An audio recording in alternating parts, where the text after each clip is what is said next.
매력적인 사람과 매력적이지 못한 사람의 차이가 나뉘는 기준 중에 하나가 결정돼요. 우리가 자기 PR을 잘 생각을 해보면 뭐 진짜 대단하고 정말 거창한 게 있어야 될 것 같잖아요. 그런데 착각이에요.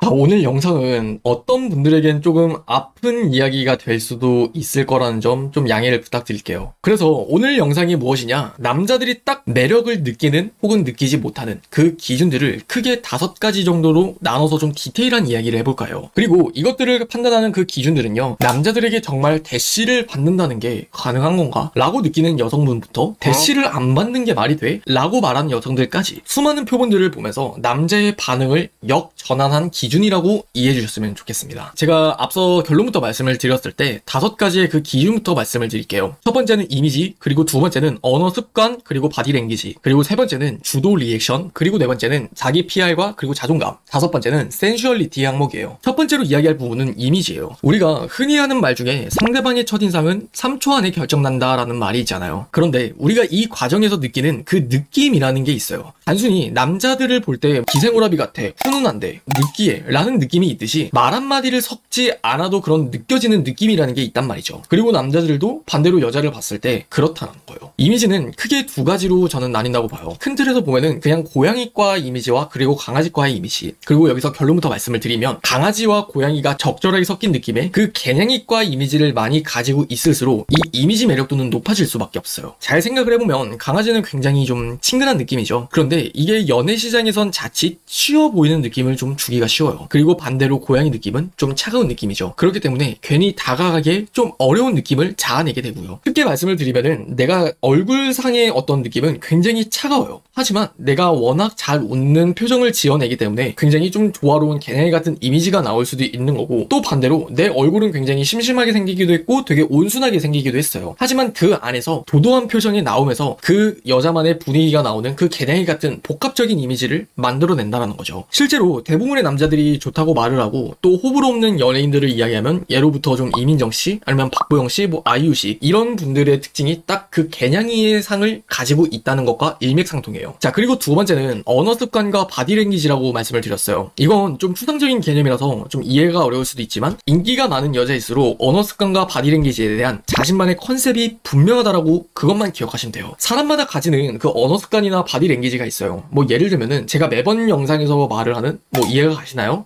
뭐 알겠죠? 뭐 이런 말처럼, 혹은 제 손이나 눈, 표정으로 제스처를 말을 하는 것들, 이런 것들도 저만의 언어 습관이나 바디 랭귀지가 분명 존재하겠죠. 꼭 여러분들한테 이런 제스처를 써야 된다, 저런 언어 습관을 가져야 된다, 그렇게 말씀을 드리는 게 아니라 매력적인 사람들은 결국 그들이 가진 고유의 언어 습관과 바디 랭귀지가 있다, 이걸 말씀을 드리는 거예요. 뭐 반대되는 개념에서 이야기를 해보면 매력적으로 보이지 않는 사람일수록 좀 난잡한 경우가 많아요. 뭐 말을 떤다던가, 그러니까 뭐 이런 식으로 미사여구를 많이 붙인다던가, 제대로 눈을 마주치지 못한다던가 등 패턴이라고 할 수 있는 그 부분이 부족해요. 여러분들 중에는 뭐 대체 뭔 소리를 하는 거야, 이렇게 생각을 할 수도 있는데, 조금만 더 들어보면 이게 진짜 매력적일 수밖에 없다는 걸 직감하게 될 거예요. 자신만의 언어 습관과 바디 랭귀지가 있다는 건 보편성에 위배되는 그 특수성이 있다는 거예요. 그리고 이 특수성이라는 것은 남들과는 다른 차별점이 되고, 그게 연애 시장에서는 매력으로 비춰질 수밖에 없는 거예요. 내가 나만의 연애 습관이나 바디 랭귀지를 몸에 익숙하게 만들기까지는요, 나는 수많은 남자나 사람을 또 대해보면서 그렇게 내가 행동을 해도 괜찮은 거구나를 알게 모르게 수십 번을 깨닫고 시행착오를 겪으면서 습관화를 시키게 되어야 돼요. 이걸 딱 적극적으로 잘 활용하는 캐릭터가 우리 주변의 개그맨이나 예능인이에요. 여러분들도 딱 어떤 개그맨이나 한 특정 연예인을 잘 생각을 해보면 그들만의 그 트레이드 마크 같은 게 있잖아요. 그런 것들이 딱 지금 제가 이야기하는 언어 습관이나 바디 랭귀지의 한 부분이라고 생각을 하시면 돼요. 자, 그리고 세 번째는 주도 리액션이라고 말씀을 드렸어요. 이건 쉽게 말을 하면 우리가 상식적으로 생각하는 그 리액션을 포함하는 심화 버전이에요.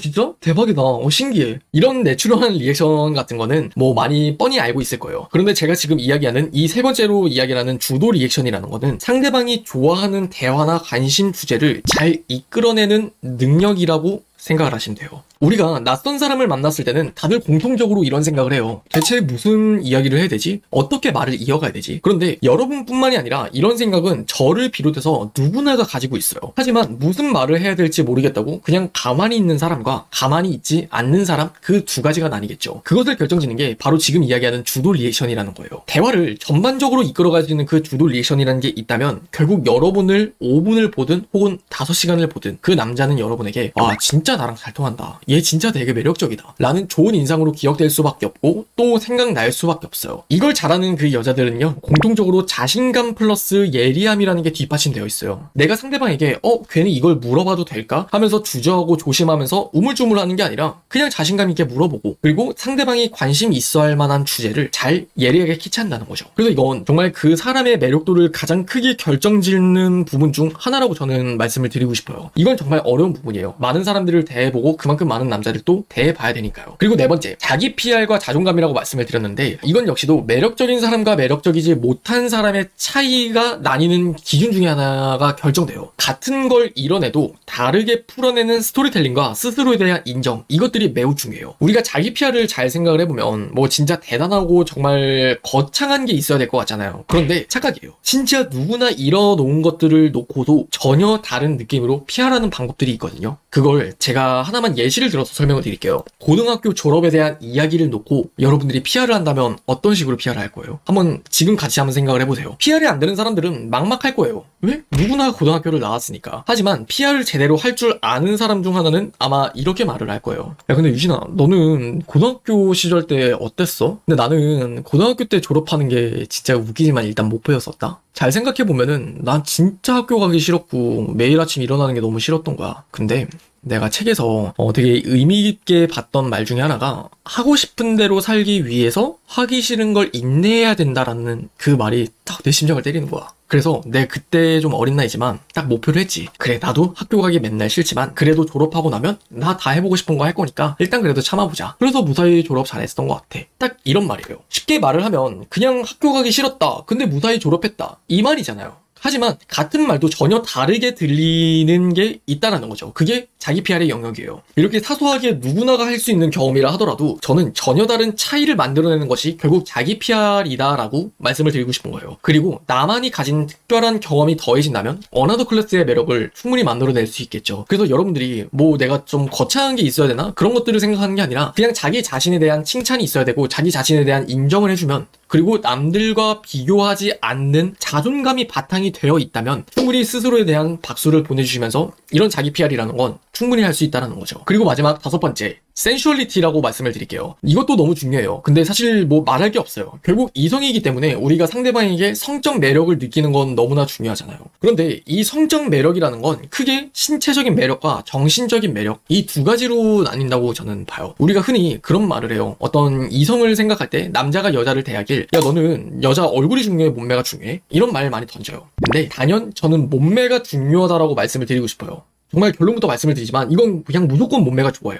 왜냐하면은 얼굴이라는 건 결국 사람의 이미지에 따라서 스스로가 가지는 그 이상형이라는 게 있잖아요. 하지만 몸매라는 건 호불호를 타지 않아요. 그냥 뭐 몸매가 좋은 여자, 몸매가 나쁜 여자, 이런 두 가지의 어떤 자립적인 기준만이 있을 뿐인 거지 그게 무엇이 더 좋다 나쁘다를 결정지을 수는 없는 문제라는 거죠. 그렇기 때문에 호불호를 타지 않는다는 건 그냥 내가 봐서 좋은 몸매면 남이 봐도 좋고, 그리고 또 그 여자에게는 뭘 입혀놔도 또 좋다는 거예요. 그렇기 때문에 운동을 통한 신체적인 매력, 그리고 책과 배움을 통해 쌓여지는 이 정신적인 매력, 그 두 가지가 결합이 되면은 그 사람만의 고유한 센슈얼리티를 자아내게 된다는 거예요. 이 센슈얼리티라는 거 정말 여러분들이 좀 이해하기 어려운 개념일지도 몰라요. 근데 그냥 쉽게 비유를 들어서 설명을 해보면, 우리가 잘생긴 20살의 남자 학생과 그리고 잘생긴 30살의 중년 남자가 있다고 한번 예를 들어서 생각을 해보세요. 똑같이 둘 다 잘생겼어요. 근데 그 두 남자가 만들어내는 그 분위기는 너무나 다르겠죠. 그것들은 결국 센슈얼리티가 다르기 때문이에요. 20살에서 30살까지 그 10년이라는 시간이 신체적 매력과 그 정신적인 매력이 결국 발산되는 차이를 만들어내게 돼요. 그런데 저는 단연 이 5가지들 중에 저는 5번째가 제일 어려운 건 맞다라고 봐요. 왜냐하면 그냥 운동하는 것도 어렵고 이 정신적 매력이라는 게 나오는 건 굉장히 어려워요. 정신적인 매력이 나오는 게 왜 어렵냐면은 결국 자아 성찰이라는 게 필요하기 때문이에요. 자기 객관화가 이루어져야 되고 자기 자신에 대해서 많이 성찰을 해봐야 되고, 내가 잘하는 게 뭔지, 좋아하는 게 뭔지, 나 자신이 즐거움을 느끼는 부분은 뭔지, 나는 어떻게 살고 싶어하는 사람인지, 나는 뭐에 관심 있어 하는 사람인지 등 스스로에 대한 성찰이라는 게 이루어져야만이 내가 세상을 통해 배움을 통해서 흡수를 하고 나 자신이 다시 세상을 통해서 방출되는 거거든요. 근데 우리가 고등학교 때는 나 자신을 알아가기 이전에 대학 입시에 대한 공부를 하면서 교과서를 마주봐요. 그리고 우린 대학교에 들어가서도 나 자신을 알아가는 과정을 적극적으로 밟아 나가는 게 아니라 레포트를 쓰고 교수님 비위를 맞추고 그리고 내가 또 취업 준비를 하고 또 취업 시장에 나가서도 마찬가지예요. 그렇게 나이가 최소 28에서 30살 정도는 돼야만이 자기 자신을 깊이에서부터 되돌아보는 그 과정을 밟아 나가야 되거든요. 그렇기 때문에 이 정신적인 매력이라는 게 그만큼 나오기가 어려운 거예요. 하지만 그만큼 또 30살 정도가 되면 나오기 수월할 수도 있는 게 자기 자신을 되돌아봤다는 거거든요. 그래서 이 영상을 보는 여러분들이 뭐 몇 살일지는 모르겠지만 저는 여러분들이 어릴수록 스스로를 되돌아보는 시간을 많이 가지는 건 좋은 거다라고 말씀을 드릴게요. 오늘 영상은 여기까지고